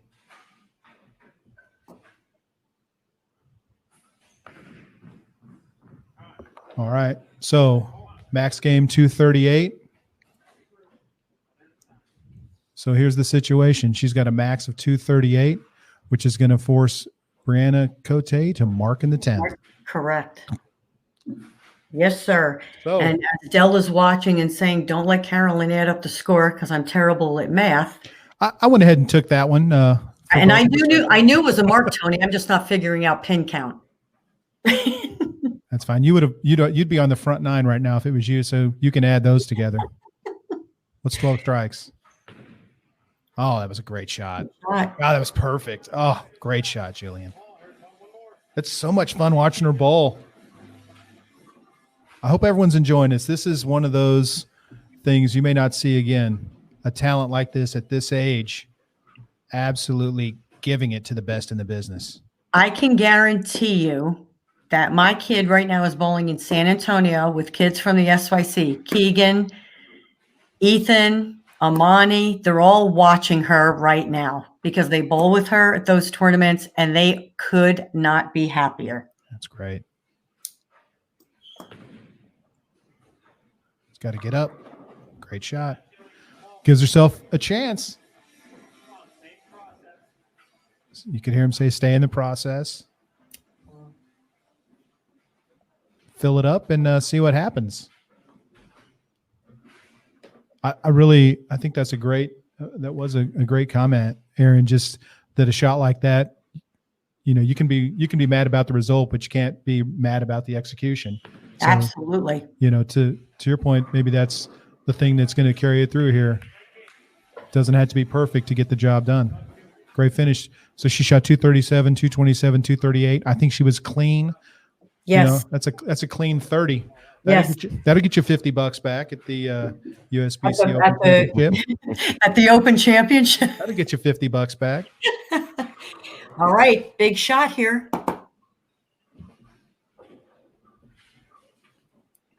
mark for a title.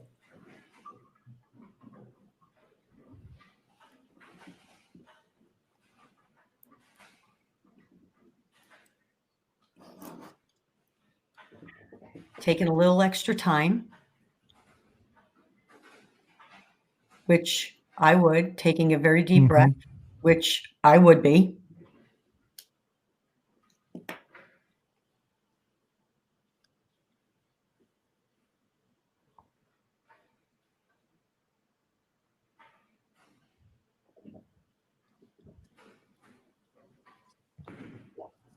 Looked pretty good.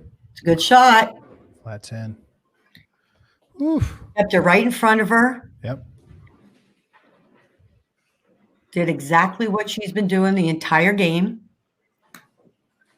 All right, here we go. Spare and 5 pins to win her second career PWBA Tour title and first since 2016.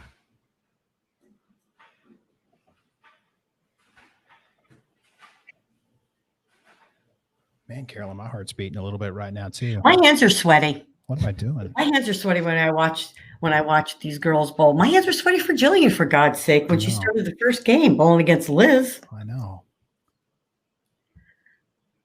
Great shot, but again, something great to learn, especially for our youth bowlers. Take your time. She took a little extra time, deep breath.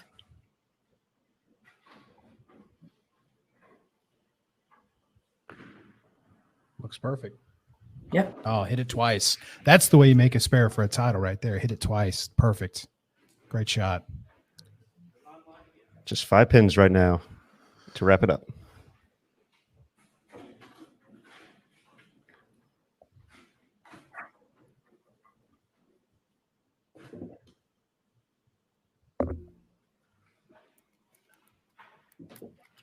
I know I feel like we need to be so quiet, but I don't think they can hear us, Carolyn.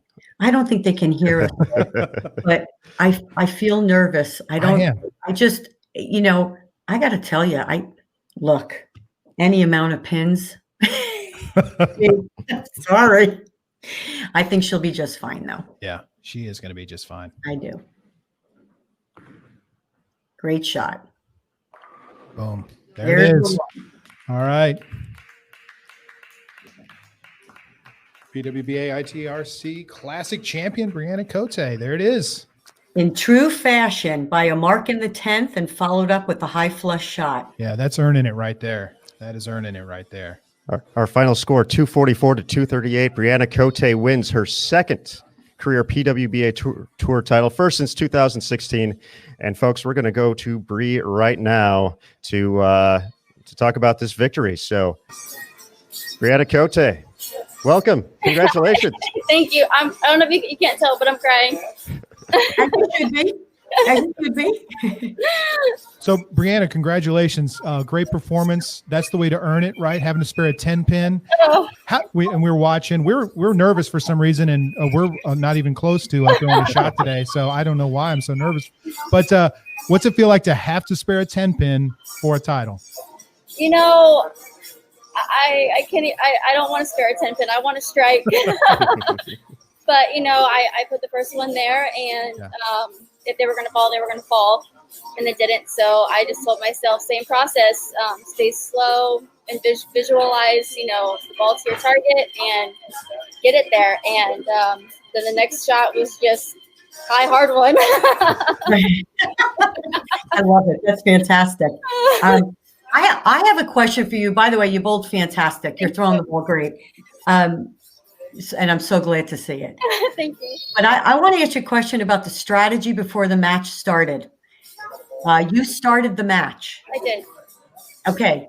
Is that because you liked the right lane better or because you wanted to make her finish on the left lane? I liked the right lane better. And of course I leave a 10 pin on the lane I like, but all week lane 9 was just a little bit tighter in front of the head pin. And I knew the way I was playing the lanes that it could kind of hurt me or help me if I, miss in, it'll hold. But if I miss right, it's just not going to recover. So I wanted to be on a lane where I knew I had a little bit miss room right and just the ball would go through the pins a little bit better. So I chose that, and we saw that all week. So I just kind of stayed the course with that plan, and it worked. So, I mean, usually I've learned to do what's best for me as both, you know, a little bit more offense and defense is what, you know, Matt McNeil told me to do. Excellent. Nope. Great choice. I think it was the right decision. So Bree, we were talking about, you know, you've got one title in 2016, and then I so vividly remember the solid 8 that you left in Fountain Valley. We were talking a little bit about that. And then Aaron, I'm sorry that I have to remember such a bad moment, but let's take that bad moment. So Aaron mentioned that he talked to you right afterwards and said, you can't be mad about the execution. It was perfect. It just didn't fall. So a shot like that was perfect and didn't strike. And then really the one that wrapped it up for you was the 9th frame strike here, which was a great shot, but it was light shaker. It's not in the category of a solid 8 or a dead flush shot. What is not getting there in Fountain Valley last year? How does that translate into the win today? You know, Fountain Valley was a tough loss, but I learned a lot from it. I learned about my execution ability under these pressure situations as a professional, because, you know, those moments really define you. And to be able to basically ace the shot and make it perfect, it was out of my hands. And, you know, I controlled what I could, and I couldn't control the 8 pin. And so it was. And so that just really for me was just a learning experience and something that I've carried forward, you know, since then, just to worry about me and my game, stop looking at scores, stop worrying about everybody else. And that's what I really started to do from that moment on. And it's been working for me so far. Yeah, that's great. And then something else that, you know, Jillian Martin, 16 years old, in my head this whole time, and I haven't said it yet, but some of my idiot friends, one of their favorite bowling moments is the Pete Weber, he's not getting the first one against me. Yeah. And I was just thinking that the whole time. You know, so did that cross your mind at all? I mean, she's going to get hers, but don't let her get it against me. You know, right? You know, I think it's kind of a process. Like, I got my first against Kelly Kulik, and I think it's kind of a process. Like, you know, Sandra got hers against me. So it's just like a flow of things. It just, you're going to get yours when you get yours. And, you know, no, I didn't want her to beat me for sure, but, you know, she bowled phenomenal, and she was definitely pushing me to be better and all the other women out here. And she's, you know, when she's, you know, old enough to, to join us full time, we're gonna have a run for our money. But I told my bar reps this week, I was like, oh man, to have a 16-year-old mind right now where everything's just turned off and you are 100% fearless. Right. But it's awesome. You know, she'll get some years under her, and she'll grab it a couple times. Yeah, absolutely. No, she will definitely be in the winner's circle. And we discussed that about how her mind is, she's just bowling because she loves bowling. Exactly. And that's her passion. Yeah. She's not thinking about Hall of Fame or winning titles or, you know, I mean, it's just, I just want to bowl great. And it's amazing. And it's been a pleasure to have her and her dad here with us this week. Right. All right, Bree, one more question before we let you go. We talked a lot about the win in 2016. I know how tough the 2017 season was for you. Yes. You came back with a fury in 2018, 2019, another great season. But the one thing that was missing was a trophy in your hands that looks like that. So just what does it mean after 5 years to be able to put yourself in this position and be a PWBA National Tour champion again? You know, like I did a couple interviews with Bowler's Journal before this event, and even you guys, and they're like, what does it mean? And, you know, it was worth the wait. It was worth the blood, sweat, and tears. I knew I could do it, and it just had to fall into place. And, you know, my main goal is to be a multi-time titleist, and I did it, and I'm really excited. You did. Yes, you did. As it should be. So, Brianna, go enjoy that. I know Cindy's waiting in the room to celebrate. So we'll let you guys enjoy that. But just a phenomenal showing all week throughout the course, even into the last game of to get to the top seed of the Stepladder, and then just that amazing performance. So congratulations. We'll see you at the Hall of Fame Classic in a couple of days. But enjoy it. Thank you for putting on a show here on Bowl TV. Thank you guys for doing great bowling. Congratulations. Thank you guys for everything. All right, CDB, Tony. Whew, my goodness, what a show. This was fantastic. What great bowling. I mean, from everybody.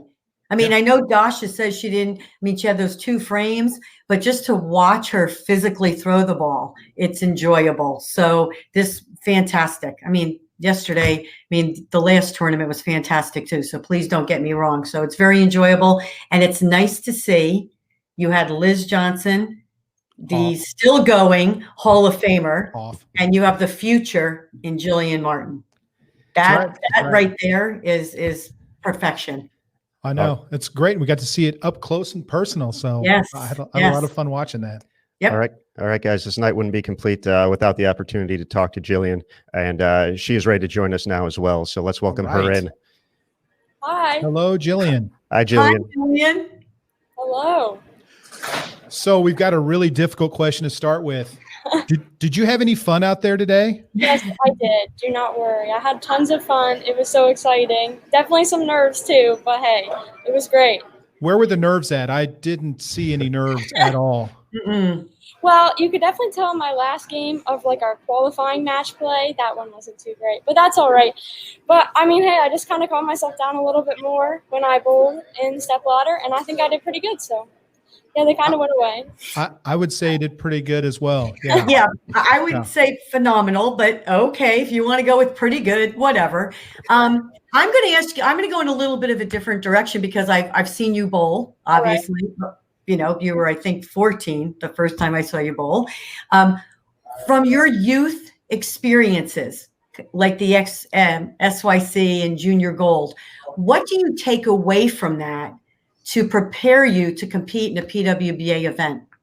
Just being able to kind of deal with the moment, deal with the pressure of even being there. I know it's a completely different stage, but just getting to bowl those tournaments and getting some more experience.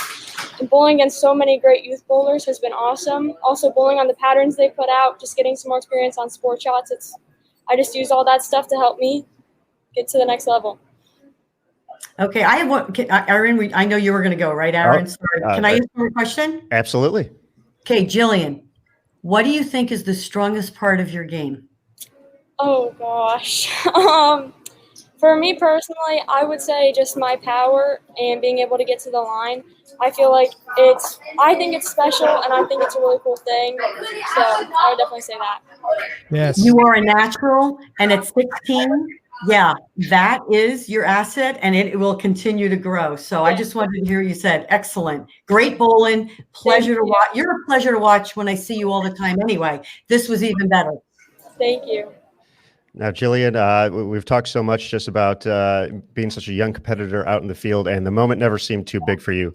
You think when you maybe take you're off tomorrow, but when do you think this is going to kind of sink in that not only did I make a stepladder final at a PWBA tour event, I beat Liz Johnson, Dasha Kovalova, and went down to the final frame to nearly win my first title? Honestly, I have no idea. I know it will definitely probably be after the Hall of Fame Classic for sure, but I don't know when I'm fully going to be able to wrap my head around that because it's so crazy. It was certainly amazing to watch. I think you have the whole bowling world buzzing right now. So I don't know how much you gotten to check your phone, but potentially a few notifications across the land. So, and make sure you tell your dad hi. I will. He's right over there. Yeah. Did your dad have any fun? As well. He's got a little bit. He's gotten a lot of airtime. He's got a big voice that carries through there. It's great. It's great. Yes, he does. All right, Jillian, we're going to let you go for the day, but once again, congratulations on an amazing performance. I know you made so many fans over the course of this tournament and last tournament, and you're going to continue to do that. You're the next big star in bowling, and we love to watch you continue here. So just a phenomenal job. That was so awesome. Congratulations, and we can't wait to see what's next. Thank you. I see you in March. Yeah. All right. Well, hey, just real quick, Carolyn, I know you were fishing there when you asked the question about what's the strongest part of her game. I know you were fishing for shot making and making spares, but she said the power. Be still, my heart. Thank you so much for saying, because what she said is I ripped the cover off of it. I will strike every shot if I have to. And she said her I believe did she say leverage? Her approach, her approach. Yeah. I mean, and again, with the power, again, we talked about it. The more you use your legs and you have that leverage going into the line, the more you're going to be able to do at the bottom of the swing, right? Yeah, that's because you're going to be in a good spot. And she does it naturally. So there you have it. She does it naturally, but there's a lot of games on that young lady right there that's really, cultivated that fantastic natural ability that she has. Correct.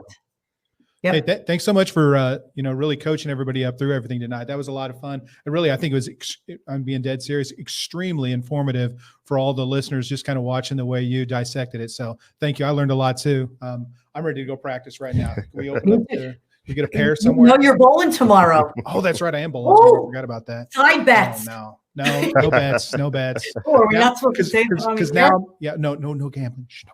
But also, now I've got too much in my head. I'm going to be thinking about my knee bend and up the back of it. I'm going to shoot 6 140 games. I think we need to do a live every now and then and go, here's how Tony's doing. Here's how CDV's doing. No, I don't. That doesn't sound like. And we'll throw Jillian in there too, just to make sure. Exactly. She'll be busy resting. No, this was fun. Thank you so much. Thank you so much for asking. This was nice to be back on the air. Absolutely. Thank you to both of you so much for joining us here. Obviously, thanks to the Bowl TV audience. You got to watch a little bit of history there. Jillian Martin making a run at her first PWBA tour title. Brianna Cote, though, taking the win in dramatic fashion. Spares kids, that's what you need. Running down that 10-pin like it was nothing to certify that second career PWBA tour title. We'd like to thank the International Training and Research Center for hosting the PWBA Kickoff Classic, as well as the ITRC Classic. To learn more about this top-notch training facility and to everything it can bring to your game, please visit bowlingitrc.com.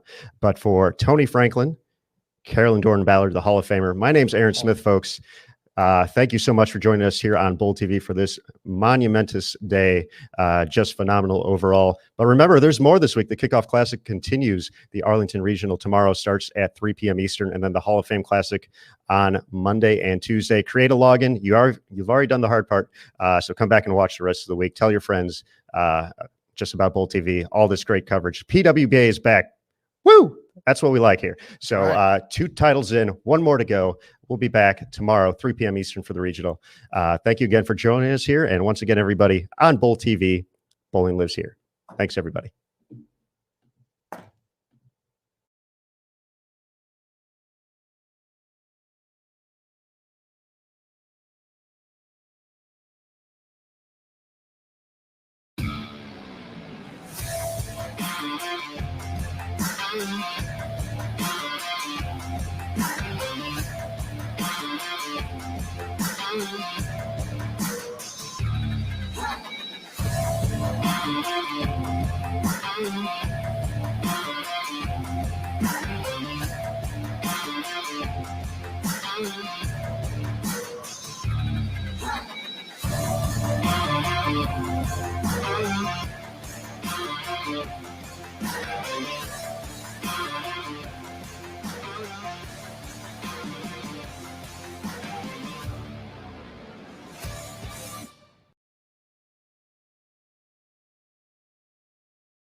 Well, hello, everybody. Oh. Howdy. What a terrible show that was. It was awesome. Are we off the air? 100% off the air? We are. We're clear. Yeah. I thought we were. Can we not go home yet?